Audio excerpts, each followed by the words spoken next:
Hi, Terry here from Stamping Magic. Welcome back to my channel. Today's project is this pretty card. I've used the Basket of Blooms stamp set together with paper from our 2019-2021 in colour stack, although this design is actually retired. And it's a 3-panel card with an aperture. The sentiment comes from the Peaceful Moments stamp set, and you've got plenty of room on the other side to write your message. The card I'm going to create for you today is going to be a little different. I'm going to add some extra layers to the front and the inside. So let's get started. These are all the measurements you need for all the elements required to create this project. So if you're interested in reproducing it, take a screenshot so you can refer to it later. This is the Peaceful Moments stamp set, and I'm going to use the Happy Birthday sentiment today. And my inside panel is normal weight Whisper White card. I've already placed my stamp, but I'm going to check the positioning by placing a piece of acetate over the top of my cardstock.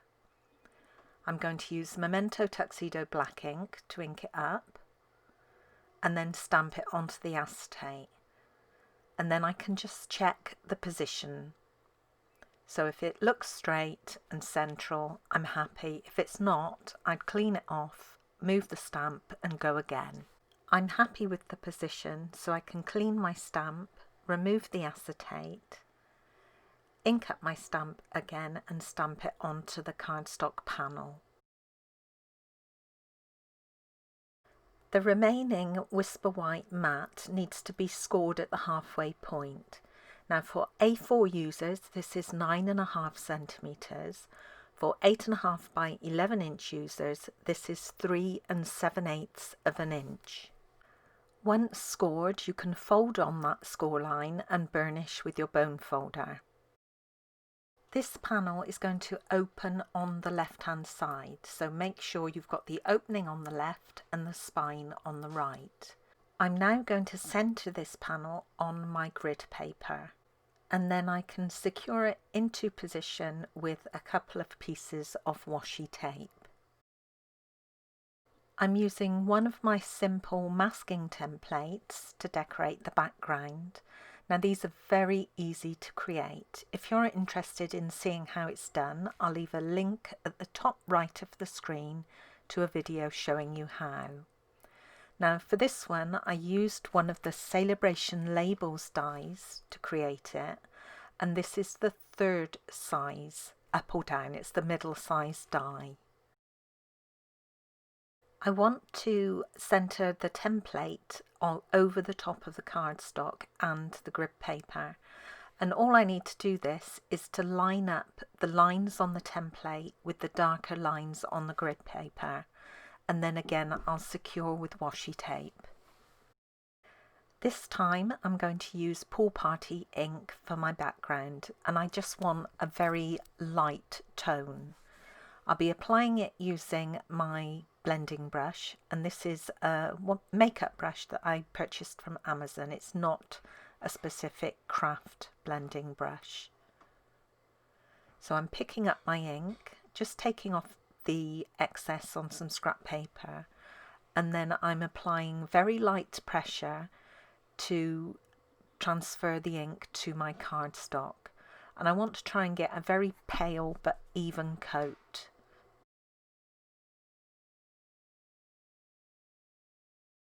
This is the Basket of Blooms stamp set, and today I'm using the flower pot, one of the larger flowers, and this greenery image.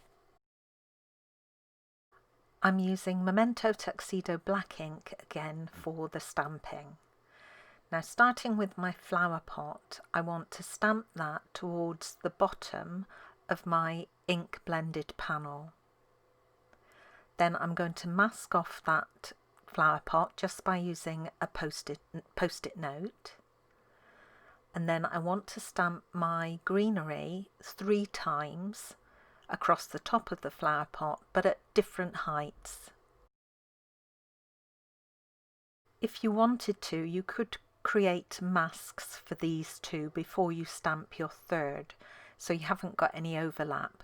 But for this project, I'm really not worried about the leaves overlapping a little. You won't notice it. I have some scrap Whisper White card here that I'm going to stamp the flowers on.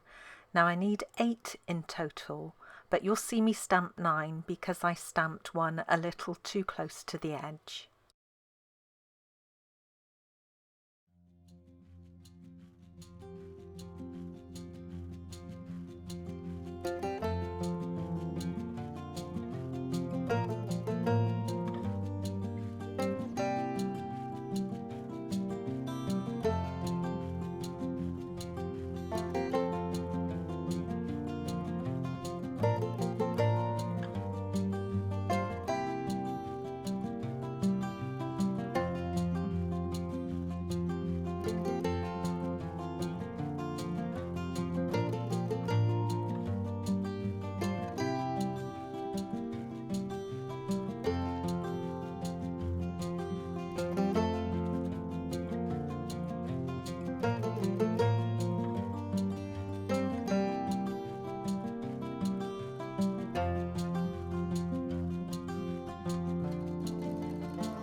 I want to tie some linen thread into a bow around the top of the flower pot. So I'm going to pierce 2 holes, one on either side.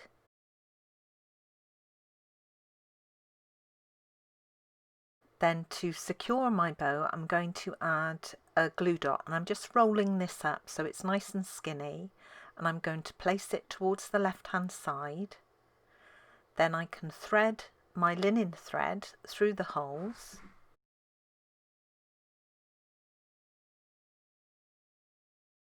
tie it into a knot and press the knot onto that glue dot, and that will secure it, and it will also help me be able to tie my bow.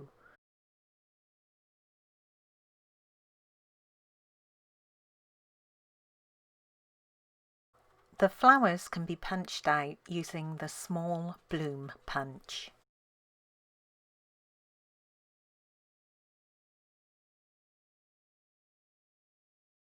Some of the flowers will need shaping. Now I'm going to keep 3 flat for inside the card, but the rest I'm going to shape.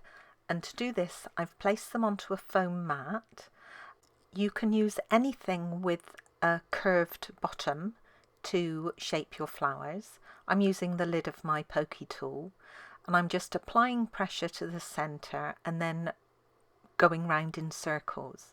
Now, if you can't find anything suitable, you could use your bone folder.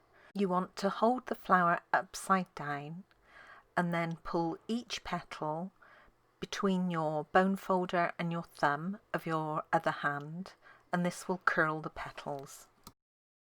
My card base is in Mossy Meadow, and this is half a standard sheet of card scored in the middle and folded to create a side opening portrait card.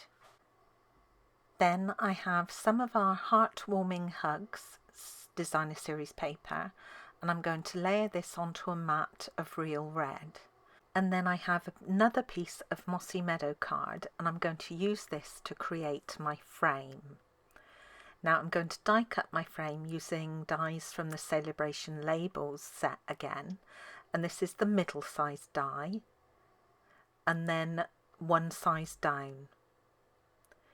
Now I'll put these two dies together. You need to make sure that the gap between them looks even all the way round. I'll add some washi to secure them, and then I'll run them through my die cutting machine to create a frame. The Designer Series paper and the Real Red mat should now be layered together. I'm going to create the aperture through these and also through the front of the card base, but I can't do all of these together, it's just too many layers, so I have to do it in two parts. So using the smallest die here, which is actually the second size up in the die set, I'll cut this panel first and then do my card base in a minute. Now I want to center the die on my panel, so again I'm using my grid paper to help me do this. I've got those darker center lines on the grid paper running through the center of my panel. Now fortunately on this die you've got little notches where the center points are, so it's quite easily to line those up with the center lines on the grid paper. And once I'm happy I've got those as exact as I can secure it with some washi tape. Now when you add the washi, make sure you stick it to the inside, so the piece of the panel that's going to be removed, just in case when you remove the washi tape it tears the paper. When I run this through my die cutting machine, I'm going to cover it with some scrap paper, and this will stop any marks from my top plate transferring onto my Designer Series paper. The die shouldn't have any problems cutting through the two layers, and the piece you remove from the centre can be used on another project. I can now position this panel onto the front of my card base.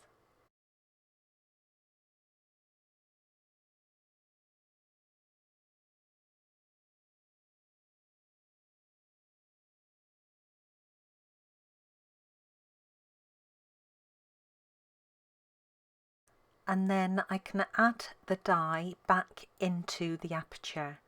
Now it should slot in perfectly. You shouldn't have to struggle at all to get it to drop in. You see I'm doing so here. If that happens, just turn the die around the other way and it will fall into place. Again, I'm going to secure it with some washi, adding the washi to the piece that I'm going to remove. I'll cover with some scrap paper again to protect my Designer Series paper, and when I run it through I'll stop when it meets that middle score line. There's no need to run it all the way past to the end of the card. You risk marking the card if you do that. Again, you may have to run it forwards and backwards, but it should come away nice and cleanly. So I now have my card base with the aperture. I have my frame, and I'm going to apply this to the front of the card. And again, if it doesn't fit exactly, if you're struggling to match it up, just turn it up the other way and you'll find it'll line up. You may want to make a mark at the top of the frame so you know which way up it goes when you've applied the glue. Then I have my Whisper White panel that's been decorated, and I'm going to add my sentiment panel onto the back of this so it hides where the alcohol markers have leaked through, and also the back of that linen thread. I'll layer this onto a Real Red mat, and then this will go inside my card base.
And that's it. That's my card complete.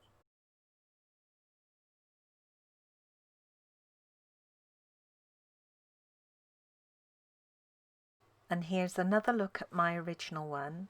Now the main colours here were Pretty Peacock and Rococo Rose for the flowers. I much prefer the one with the extra layers, I think. Now I have made one other, which was actually the first one I made.